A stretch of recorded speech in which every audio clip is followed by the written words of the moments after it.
स्वागत है आप सभी का मुकामी एकेडमी के यूट्यूब चैनल पर।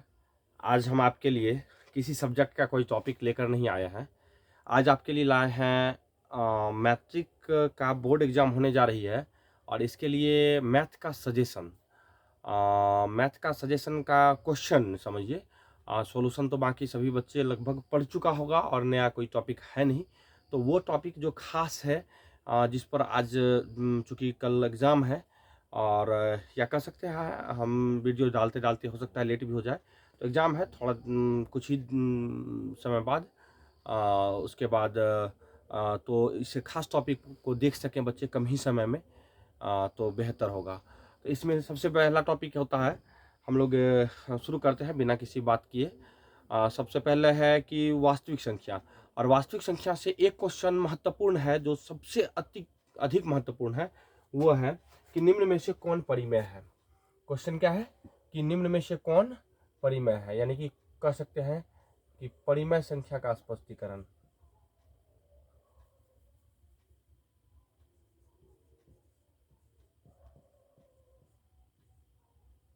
परिमेय ऑब्लिक हम दे देते हैं अपरिमेय भी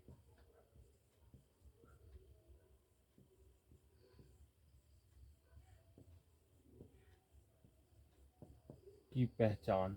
परिमेय अपरिमेय की पहचान ये बहुत महत्वपूर्ण है, ये क्वेश्चन प्रायः पूछा जाता है।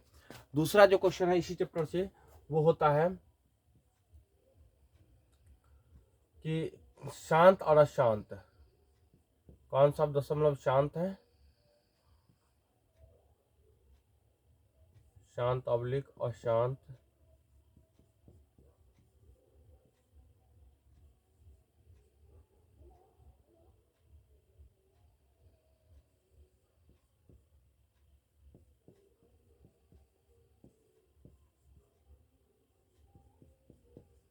दशमलव प्रसार, शांत अशांत दशमलव प्रसार। निम्न में से कौन सा दशमलव शांत है, निम्न में से कौन सा अशांत होगा, भिन्न में डाल देता है और उसका अंश हर देखना है। इसके लिए तो तरीका है, इसमें तो होता है कि जो पी बटा क्यू होता है वो परिमेय होता है और एंड जो पी बटा क्यू नहीं होता है यानी कि जो पी बटा क्यू नहीं होता है वो अपरिमेय होता है।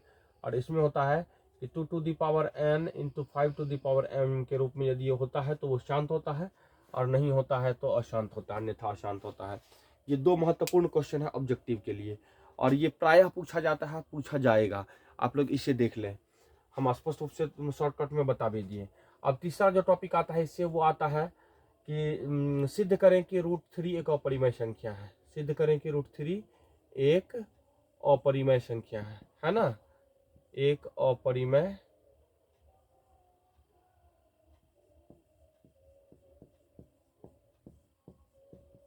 संख्या है ना। सिद्ध करें कि √3 एक कह सकते हैं, यहां से भी हम लिख सकते हैं सिद्ध करें कि √3 एक अपरिमेय संख्या है। क्लियर हो गया। और ये √3 की जगह √2 हो सकता है, √5 हो सकता है, √1/7 हो सकता है, √2 + 5 हो सकता है और 3 + √7 हो सकता है, 2 + √3 हो सकता है, कुछ भी हो सकता है। तो ये अपरिमेय संख्या सिद्ध करने के लिए एक क्वेश्चन हो गया सब्जेक्टिव से। अब जो हमारा है बहुत ही महत्वपूर्ण पॉइंट इसी चैप्टर से यानी कि पहला चैप्टर से ही वो आता है हमारा चौथा नंबर का और वो आता है यूक्लिड विभाजन एल्गोरिथ्म।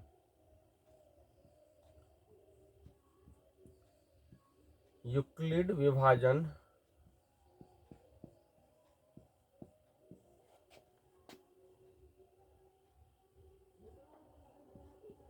एल्गोरिथ्म।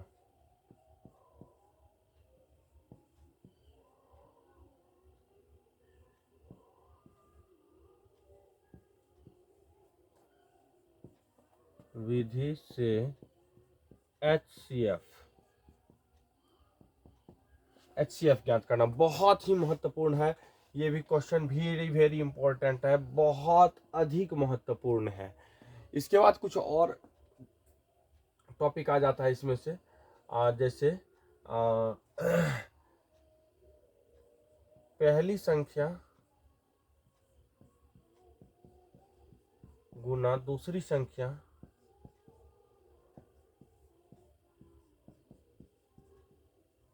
बराबर LCM, इसी दोनों संख्या का LCM और गुना होता है HCF। ठीक है, एक ये महत्वपूर्ण क्वेश्चन हो गया। उसके बाद हो गया छठा नंबर, सातवां नंबर, आप बाकी सब भी कि विभाजन गुणनखंड विधि से HCF और LCM।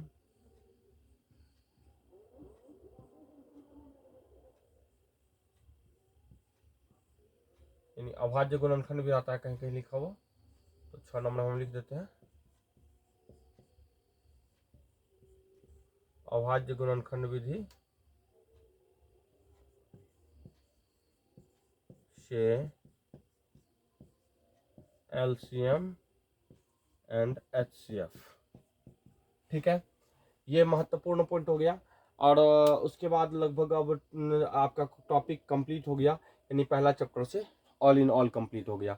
और ये पहला चैप्टर से बहुत ज़्यादा क्वेश्चन पूछा जाता है, वैसे तो पूछने की अच्छा संभावना है या नियम रहता है 10 मार्क का, लेकिन चूंकि दोगुना क्वेश्चन डाला जाता है इसीलिए लगभग इससे 18 से 20 मार्क का क्वेश्चन रहता है।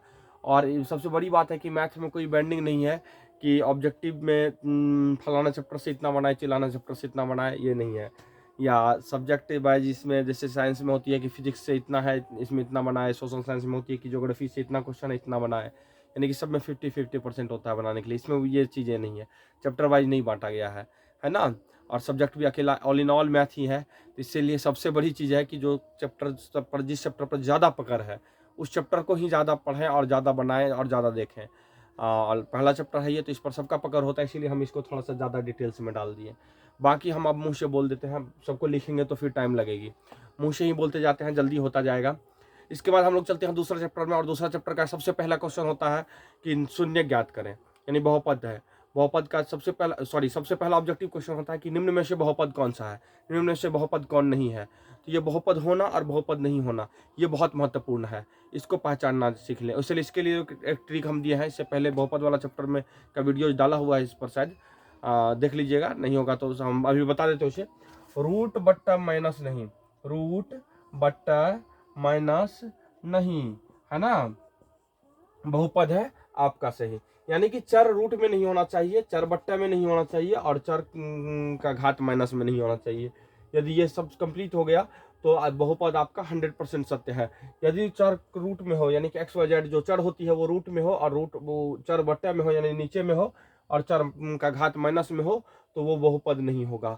बहुत ही आसान है पहचानने का तरीका बहुपद।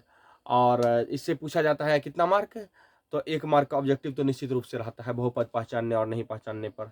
उसके बाद हमको आ जाता है, इसके बाद सबसे जो महत्वपूर्ण क्वेश्चन है वो है HCF ज्ञात करना, शून्य ज्ञात करना। और शून्य ज्ञात करने के लिए निश्चित रूप से सभी बच्चे को आता होगा, और शून्य ज्ञात करना नहीं आता है तो अब हम वीडियोज डाल चुके हैं, आप पीछे वाला वीडियोज भी जाकर देख सकते हैं। आप लिख सकते हैं शून्य ज्ञात करना और बहुपद दे देंगे, और मुकामी एकेडमी का यूट्यूब चैनल दे देंगे तो आ जाएगा। अगला जो टॉपिक है हमारा बहुपद से, वो आ जाता है कि बहुपद का व्यापक रूप क्या होता है ना। तो दो चर वाले द्विघात बहुपद का व्यापक रूप होता है ax² + bx + c, है ना। चूंकि ये बहुपद हमारा इसलिए यहीं तक होगा, ये व्यंजक के फॉर्म में जो होती है। अब है कि बहुपद खत्म हो गया, लगभग कंप्लीट हो गया। बहुपद से जो हमारे पास वैसे क्वेश्चन बुक भी है, देख लेते हैं हम बहुपद से और क्या सब है इम्पोर्टेंट टॉपिक। बहुपद लगभग अब कंप्लीट हो गया है। उसके बाद बहुपद, हाँ बहुपद में है एक और महत्वपूर्ण टॉपिक कि बहुपद में शून्य का योग और शून्य का गुणनफल निकालना। शून्यकों का योग क्या होता है और शून्यकों का गुणनफल क्या होता है, यानी कि अल्फा शून्य द्विघात बहुपद में 2 शून्यक होता है, एक अल्फा और दूसरा बीटा। तो अल्फा प्लस बीटा बराबर क्या होता है और अल्फा इंटू बीटा बराबर क्या होता है, ये निकालने के लिए। उसके बाद होता है यदि अल्फा प्लस बीटा और अल्फा इंटू बीटा मालूम है, यानी कि शून्यकों का योग और शून्यकों का गुणनफल मालूम है, तो हमें बहुपद कैसे ज्ञात करना है। तो बहुपद बराबर सूत्र होता है, सबको लिखा चुके हैं कि x² - alpha plus beta into x into alpha plus alpha plus beta. इसके बाद होता है हमारा नेक्स्ट पॉइंट, शून्य ज्ञात करना जान गए। तो बहुपद का के लिए विभाजन एल्गोरिथ्म। और इसमें होता है विभाजन एल्गोरिथ्म में कि पी एक्स बराबर G X into Q X plus R X, P X बराबर G X into Q X plus R X, ये अति महत्वपूर्ण है। इसके बाद लगभग बहुपद खत्म हो जाती है और शून्यक सबसे महत्वपूर्ण था। हाँ, बहुपद इसके बाद समाप्त हो जाती है। इसके बाद आ जाता है हमारा बहुपद से ही रिलेटेड चैप्टर है चौथा चैप्टर, तीसरा को छोड़ देते हैं अभी, द्विघात समीकरण। द्विघात समीकरण में होता है सेम टू सेम द्विघात समीकरण का व्यापक रूप कि A X square plus B X plus C बराबर में जीरो, बस इतना ही है। A X square plus B X plus C है बहुपद और बराबर देकर जीरो डाल दिए तो वो हो गया द्विघात समीकरण। और इसमें भी सेम जैसे बहुपद में शून्यक होता था तो इसमें भी शून्यक के जैसे ही होता है, लेकिन वही शून्यक यहाँ कहलाता है मूल। यानी यहाँ बहुपद का शून्यक वहाँ कहते थे और यहाँ कहेंगे हम लोग द्विघात समीकरण का मूल। तो मूल निकालने के लिए सूत्र होती है और उस सूत्र का नाम है द्विघाती सूत्र। सबसे पहले हम लोग डी निकालते हैं, यानी विवेकचक या विवेक्तिकर, इसको डी कहते हैं। डी द्वारा सूचित किया जाता है। डी बराबर बी स्क्वायर माइनस 4ac होता है फॉर्मूला। और उसके बाद हो जाता है जब विवेचक निकाल लेते हैं तो हमें द्विघाती सूत्र होता है minus B plus minus root under D बट्टर 2a, ये होता है हमारा।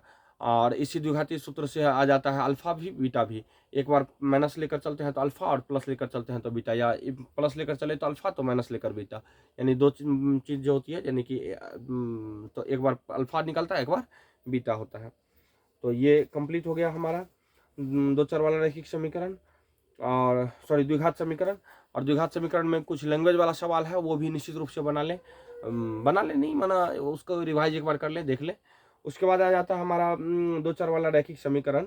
और दो चर वाला रैखिक समीकरण में सबसे अति महत्वपूर्ण यदि कोई क्वेश्चन है तो वो है इसका व्यापक रूप, यानी कि रैखिक समीकरण का व्यापक रूप दो चर वाला रैखिक समीकरण का ए एक्स प्लस बी है प्लस सी बराबर जीरो होता है। और दो चर वाला रैखिक समीकरण युग्म का व्यापक रूप A one X plus B one Y plus C one बराबर जीरो। समीकरण फर्स्ट हो गया ये। उसके बाद समीकरण सेकंड में होती है कि A two X plus B two Y plus C two बराबर जीरो, ये हम समीकरण दो हो गया। समीकरण एक और दो मिलाकर हो जाता है समीकरण युग्म, समीकरण युग्म इसको कहते हैं। और इसमें सबसे महत्वपूर्ण क्वेश्चन यदि है तो हमारा है इसमें ग्राफ। और ग्राफ के 1-2 मार्क का नहीं 5 मार्क का पूछता है, पक्का 5 मार्क का पूछता है, तो ग्राफ को जरूर बना ले। उसके बाद इसमें कुछ लैंग्वेज वाला सवाल है, वो भी 5 मार्क वाला में रहता है, जैसे नाव की चाल, धारा की चाल, पिता पुत्र की उम्र है ना, आफ्ताब की उम्र, ये सब से रिलेटेड क्वेश्चन है, तो ये भी 5 मार्क का पूछता है। इसमें क्या कहते हैं अलजेब्रिक कैलकुलेशन को, या कह सकते हैं कि द्विघात दो चर वाले रैखिक समीकरण को हल करने के लिए कई विधि बताए हैं, 3-4 विधि बताए हैं, जिसमें कि एक विधि महत्वपूर्ण है, सबसे ज़्यादा आसान है, महत्वपूर्ण तो सभी है लेकिन सबसे ज़्यादा आसान है, वो है लुप्तीकरण विधि, या इसी का नाम है विलोपन विधि। प्रायः बच्चे इसी से सॉल्व करते हैं, आप लोग भी इसी से सॉल्व करें। उसके बाद लुप्तीकरण के बाद प्रतिस्थापन विधि है, उसके बाद तुलनात्मक विधि है, और उसके बाद वज्रगुणन विधि है। तो आप लोग इस विधि सबको भी जरूर देख लें। पूछ देता है कभी कतार विधि का चर्चा कर देता है, फलाने विधि से हल करें, और कभी कतार नहीं करता है चर्चा तो उसको साधारण विधि से भी हल किया जा सकता है, या कर सकते हैं, जिस विधि से इच्छा हो उस विधि से कर सकते हैं। उसके बाद इसमें आ जाता है नाव वाला सवाल, उसे भी जरूर देख लें। नाव वाला सवाल को देख लें कि धारा की चाल किधर होती है और फिर नाव का चाल कैसे निकालते हैं। उसके बाद होता है संख्या से रिलेटेड सवाल, और उसके बाद होता है उम्र वाला सवाल। आप इस वीडियो को बड़े गौर से देखें, ये सब जरूर पूछा जाता है। उसके बाद हमारा तीसरा और चौथा भी खत्म हो गया, कंप्लीट हो गया है। अब हम लोग चलते हैं एपी में, पांचवा चैप्टर। पांचवा चैप्टर में सबसे पहले जरूरी होता है कि एपी का व्यापक रूप। तो एपी का व्यापक रूप के लिए है कि A plus D, A plus 2d, A plus 3d, A plus 4d dot dot dot dot dot so and so, इस तरह से। तो इसी से हमको निकल जाता है कि एनवा पद बराबर क्या होता है, A plus N minus 1 into D. उसके बाद रहेगा कि 25वां पद क्या होता है। ये सब हो जाने के बाद हमें 2 गो पद दिया रहेगा बीच में, जैसे 7वां पद और 10वां पद, और कह देगा एपी ज्ञात करें, तो 7वां और 10वां से 2 गो समीकरण बन जाता है, और इस तरह से हमें ए और डी मालूम हो जाएगा, फिर हम एपी आराम से प्राप्त कर सकते हैं।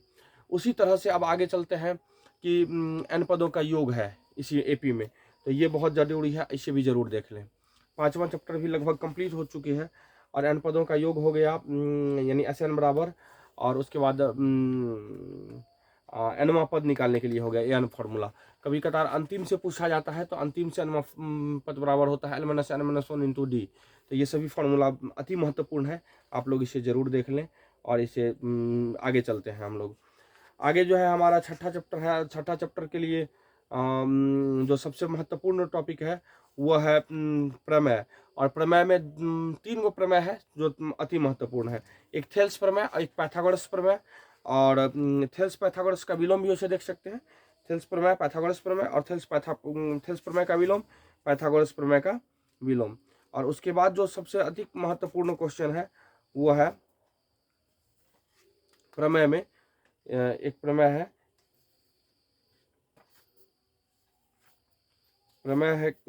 है कि दो समरूप त्रिभुज के क्षेत्रफलों का अनुपात इनकी संगत भुजाओं के अनुपात के वर्ग के बराबर होता है। बहुत अधिक महत्वपूर्ण। 2 प्रमेय बता चुके हैं, थेल्स प्रमेय और पाइथागोरस प्रमेय, दोनों का फिर विलोम भी करें। उसके बाद है कि 2 समरूप त्रिभुज के क्षेत्रफलों का योग, क्षेत्रफलों का अनुपात, 2 समरूप त्रिभुज के क्षेत्रफलों का अनुपात इनकी संगत भुजाओं के अनुपात के वर्ग के बराबर होता है। ये प्रमेय 6.6 है मैथ के बुक का, बहुत ही अधिक महत्वपूर्ण है। उसके बाद इसी से पर रिलेटेड कुछ सवाल होता है जो डाल दिया जाता है। ये छठा चैप्टर का हो गया। उसके बाद 7वां चैप्टर आ जाता है, और 7वां चैप्टर में है निर्देशांक geometry, coordinate geometry. Coordinate geometry में आता है दूरी सूत्र, सबसे अधिक महत्वपूर्ण है दूरी सूत्र। उसके बाद आ जाता है दूरी सूत्र के बाद समदूरस्थ बिंदु, है ना। उसके बाद बस 2 ही पॉइंट सजेशन में, चूंकि ज़्यादा बड़ी चीज़ नहीं दे रहे हैं, ये 2 गो चीज़ जरूर कॉमन रूप से कर लें। हाँ, उसके बाद आ जाता है संरेखी, इसमें संरेखी बिंदु होने के लिए। उसके बाद आ जाता है शीर्ष निकालने के लिए, त्रिभुज की शीर्ष निकालने के लिए, त्रिभुज का शीर्ष का निर्देशांक दिया हुआ है तो क्षेत्रफल निकालने के लिए, त्रिभुज का शीर्ष का निर्देशांक दिया हुआ है तो उसका क्षेत्रफल निकालने के लिए। ये सब क्वेश्चन को देख लें जरूर। अगला है हमारा 8वां चैप्टर, और 8वां चैप्टर में त्रिकोणमिति है। त्रिकोणमिति में तो बहुत ही महत्वपूर्ण ही चैप्टर है, और पूरी त्रिकोणमिति हम पढ़ा चुके हैं यूट्यूब पर। आप यदि नहीं देखे हैं वीडियोज़ को तो ज़रूर देख लें। सभी त्रिकोणमिति आसान ही है, और फॉर्मूला से कम 5-7 क्वेश्चन रहता है, ऑब्जेक्टिव सब्जेक्टिव मिलाकर 5-7 नहीं तो कम से कम 3-4 तो रहता है फॉर्मूला से, सभी त्रिकोणमिति के फॉर्मूला से। कम फॉर्मूला वाला वीडियो जरूर देख लें। सवाल को छोड़ दीजिए, अभी पहले फॉर्मूला का कंसेप्ट क्लियर कर लीजिए। और निश्चित रूप से फॉर्मूला से केवल पूछा जाता है 4 से 5 मार्क या 7 मार्क भी कभी कभी हो जाता है, बहुत सारा क्वेश्चन रहता है, तो आप लोग उससे जरूर देख लें 8वां चैप्टर में। उसके बाद 8वां चैप्टर में जो अति महत्वपूर्ण चैप्टर है या सवाल है वो 5.4 से है, सॉरी 5 पॉइंट नहीं, 8.4 से। 8.4 में 5 नंबर का सवाल है, 10 ठो उसमें हम बना दिए हैं। यूट्यूब का बीच में नहीं डाल पाए थे क्योंकि नेट काम नहीं कर रहा था, इसीलिए। तो 6 नंबर तक शायद डाला हुआ कि 5 नंबर तक, तो वहाँ तक जरूर देख ले, उसी के अंदर एक सवाल आ जाएगी। उसके बाद है बाकी 8.1, 2, 3 बाकी सबको देख ले। इसमें चूंकि त्रिकोणमिति बहुत इजी है, और त्रिकोणमिति से भी इजी है इसका अगला चैप्टर, यानी कि 9वां chapter height and distance. Height and distance का वीडियोज तो हम नहीं डाल पाए हैं, लेकिन बहुत इजी है। इसमें बस एक चीज़ का ख्याल रखना है कि चित्र कैसे बनाते हैं। हम लोग चित्र बनाना सीख गए, उन्नयन कोण और अवनमन कोण जान गए तो बस हो गया। उन्नयन कोण और अवनमन कोण बता चुके थे हम लोग कि जब ऊपर बनता है दृष्टि रेखा, माना आँख से जब ऊपर कोई चीज़ होती है तो उन्नयन कोण बनता है, और जब नीचे कोई चीज़ होती है तो दृष्टि रेखा और क्षैतिज अक्ष के बीच बना कोण अवनमन कोण होता है। तो इसको क्लास वाले बच्चे को तो अच्छी तरह से बता ही चुके थे, यूट्यूब वाले बच्चे को नहीं बता पाए थे, कारण कि हमारा नेट पर ही सब कुछ चलता है। दूसरी चीज़ है ऐप आ रही है हमारा, ऐप पर तो पूरी तरह से कंप्लीट रूप से चलेगा, और ऐप को आने में भी थोड़ा सा टाइम है। और दूसरा चीज़ हमारा अभी सर्वर भी ये सरकारी वाला है तो अच्छा नहीं रहता है, तब तक प्राइवेट कनेक्शन भी आ जाएगा हमारे एरिया में, जियो और एयरटेल। वैसे एयरटेल वाले से हमारी बातचीत हुई है, वो बताया है कि 2-3 महीना के अंदर हम आपके एरिया में आ रहे हैं। और जब एयरटेल आ जाता है या जियो आ जाता है का फाइबर आ जाता है तो बहुत ही बेहतर रहेगा, और यूट्यूब पर भी ज़्यादा से ज़्यादा डालेंगे, और उस टाइम तक हमारा ऐप भी बहुत जल्दी आ जाएगा। कारण कि ऐप पर क्लास लेने के लिए तो कंटिन्यू वीडियो चाहिए ही चाहिए, और कंटिन्यूज इंटरनेट भी चाहिए, और ये इंटरनेट कंटिन्यू रहती नहीं है तो फिर हमारा सब कुछ बेकार हो जाएगा, किया धिया बेकार हो जाएगा। इसीलिए उसके लिए हम वो भी करेंगे। तो हाइट एंड डिस्टेंस में महत्वपूर्ण है, एक सवाल हाइट एंड डिस्टेंस से भी रहता है 5 मार्क वाला में, और 100% रहेगा। आप लोग इसे जरूर देख लें, हाइट एंड डिस्टेंस को बढ़िया से समझ लें। इसके बाद आ जाता है 10वां चैप्टर, और 10वां चैप्टर में है ब्रीथ। और ब्रीथ को भी समझना बहुत आसान है। ब्रीथ में सबसे अधिक महत्वपूर्ण चैप्टर है जो ऑब्जेक्टिव क्वेश्चन में रहता है, कि वृत्त की कितनी स्पर्श रेखाएं खींची जा सकती है। तो वृत्त की मुख्य रूप से या अपरिमित रूप से अनंत स्पर्श रेखाएं खींची जा सकती है। एक वृत्त की कितनी स्पर्श रेखाएं हो सकती है, तो अनंत। उसके बाद है रिक्त स्थानों की पूर्ति करें, तो ये इसमें है, बुक में है, बुक में हम देख लिए, आप लोगों को नहीं रहेगा। किसी वृत्त की स्पर्श रेखा उसे डैश बिंदु पर प्रतिच्छेद करती है, तो एक बिंदु पर प्रतिच्छेद करती है। उसके बाद है वृत्त को दो बिंदुओं पर प्रतिच्छेद करने वाली रेखा को डैश कहते हैं, यानी कि छेदक रेखा या प्रतिच्छेदक रेखा कहते हैं, प्रतिच्छेद रेखा। उसके बाद वृत्त की दो समांतर स्पर्श रेखाएं होती है, हो सकती है। समांतर जो होगी तो वो बस दो ही हो सकती है। उसके बाद वृत्त तथा उसकी स्पर्श रेखा के उभयनिष्ठ बिंदु को डैश कहते हैं, यानी कि स्पर्श बिंदु कहते हैं। क्या कहते हैं? स्पर्श बिंदु कहते हैं। एक वृत्त में कितनी स्पर्श रेखा खींची जा सकती है, तो अनंत। लेकिन वृत्त के एक बिंदु से कितनी स्पर्श रेखाएं खींची जा सकती है, तो एक और केवल एक, है ना, यानी एक अद्वितीय स्पर्श रेखा खींची जा सकती है। वृत्त के बाहर स्थित किसी बिंदु से कितनी स्पर्श रेखा खींची जा सकती है, तो दो। वृत्त के बाहर स्थित किसी बिंदु से, जैसे ये वृत्त है, इसके बाहर स्थित किसी बिंदु से कितनी स्पर्श रेखा खींची जा सकती है, तो दो। एक इधर जाएगा और एक इधर जाएगा, है ना। इस तरह से दो स्पर्श रेखा खींची जा सकती है। और किसी वृत्त के एक बिंदु से, यानी इस बिंदु से कितनी स्पर्श रेखा खींची जा सकती है, तो बस एक ही, है ना। उसके बाद समांतर कितनी स्पर्श रेखा खींची जा सकती है, तो दो, एक नीचे और एक ऊपर। बीच में तो जो भी जाएगा तो फिर वो प्रतिच्छेदी हो जाएगा, समांतर नहीं होगा। तो इस तरह से ये सब क्वेश्चन अति महत्वपूर्ण है, और ये सब क्वेश्चन पूछा जाता है, पूछा जाएगा 100%। आप इसे देख लें। हम अब इसे बोल ही दिए हैं, लेकिन आप इसे ज़रूर देख लें। अगला पॉइंट है हमारा, इसमें से रचना में भी उसे काम आएगा कि थ्योरम है, तो तीन थ्योरम है इसमें, इसको भी देख लें। बाह्य बिंदु से वृत्त पर खींची गई स्पर्श रेखा की लंबाई बराबर होती है, यानी बाहर बिंदु से जो स्पर्श रेखा पर स्पर्श रेखा खींचते हैं, ये और ये, इस दोनों रेखा की क्या होती है, लंबाई बराबर होती है। समझ में आ रहा है? उसके बाद है हमारा पॉइंट अगला, और इसमें इसी सब से रिलेटेड, यानी थ्योरम है दो तीन गो, उसी से रिलेटेड सवाल है, उसको जरूर देख लें। अगला पॉइंट है हमारा 11वां चैप्टर, और 11वां में रचना है। रचना दूध पीने वाले बच्चा का काम है। रचना का वीडियो शायद हम डाले हैं कि नहीं पता नहीं, इंटरनेट नहीं होने के कारण नहीं डाल पाए होंगे, लेकिन बहुत ईजी है। छोटे छोटे बच्चों को भी रचना बताए हैं 6-7 से पढ़ने के लिए।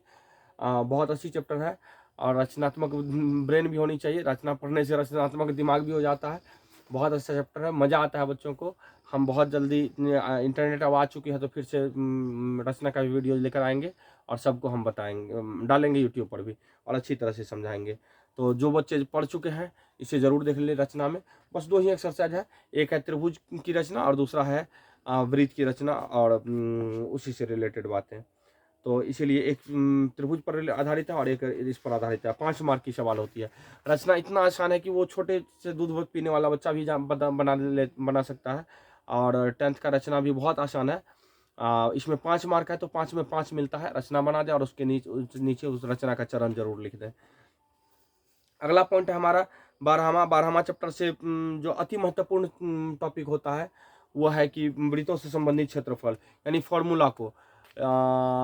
इसमें 12वां 13वां दो चैप्टर है हमारा क्षेत्रमिति से, मेंसुरेशन से। और मेंसुरेशन में सबसे अधिक महत्वपूर्ण होती है फॉर्मूला, और दूसरा जो सबसे बड़ा महत्वपूर्ण है बातें, वो है चित्र, यानी कि फिगर।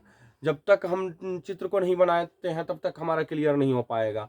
इसीलिए इसमें चित्र, सबसे पहले फॉर्मूला याद होनी चाहिए, और चित्र को बना दो बढ़िया से, क्वेश्चन को समझ के, फिर देख लो कैसे बनता है, और सभी सवाल ऑल इन ऑल बन जाएगा। इसका जरूर देख लीजिएगा। क्षेत्रमिति का 12वां चैप्टर और 13वां चैप्टर दोनों का एक साथ ही बोल दिए हम। जैसे वृत्तखंड का क्षेत्रफल, त्रिज्यखंड का क्षेत्रफल, है ना, लघु वृत्तखंड का क्षेत्रफल, दीर्घ वृत्तखंड का क्षेत्रफल, लघु त्रिज्यखंड का क्षेत्रफल, दीर्घ त्रिज्यखंड का क्षेत्रफल।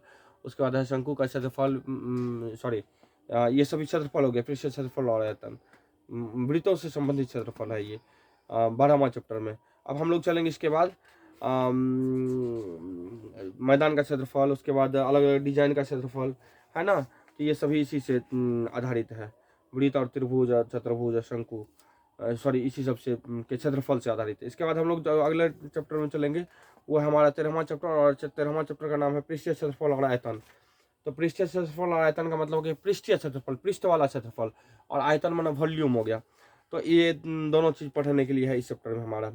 तो जैसे इसमें हो जाता है शंकु का आयतन, शंकु का वक्र पृष्ठ क्षेत्रफल, शंकु का संपूर्ण पृष्ठ क्षेत्रफल, उसके बाद हो गया गोला का, उसके बाद हो गया बेलन का, उसके बाद हो गया घन का, घनाभ का, ये सभी का आयतन और पृष्ठ क्षेत्रफल, वक्र पृष्ठ क्षेत्रफल, संपूर्ण पृष्ठ क्षेत्रफल, ये सभी दो तीन पॉइंट को जरूर ब्रेन में ले लें, याद कर लें। उसके बाद हमारा हो जाता है 14वां चैप्टर, और 14वां चैप्टर में सांख्यिकी है। सांख्यिकी बहुत महत्वपूर्ण चैप्टर है, इसमें माध्य, माध्यिका और भूलक है।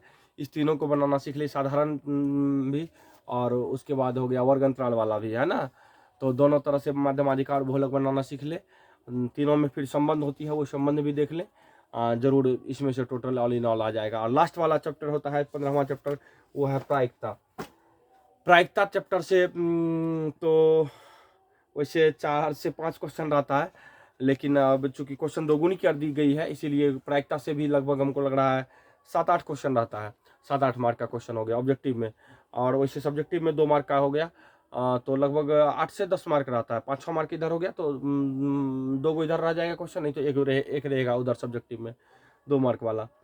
तो इतना आसान है प्रायिकता, जिसका कोई जवाब ही नहीं है। प्रायिकता में हम बता चुके हैं पहले भी एक बार, और फिर से आगे वीडियोज डालेंगे। प्रायिकता में सबसे मेन पॉइंट है कि जिसका प्रायिकता कहेगा निकालने के लिए, उसी की संख्या बट्टा कुल संख्या जो संभावना बनती है।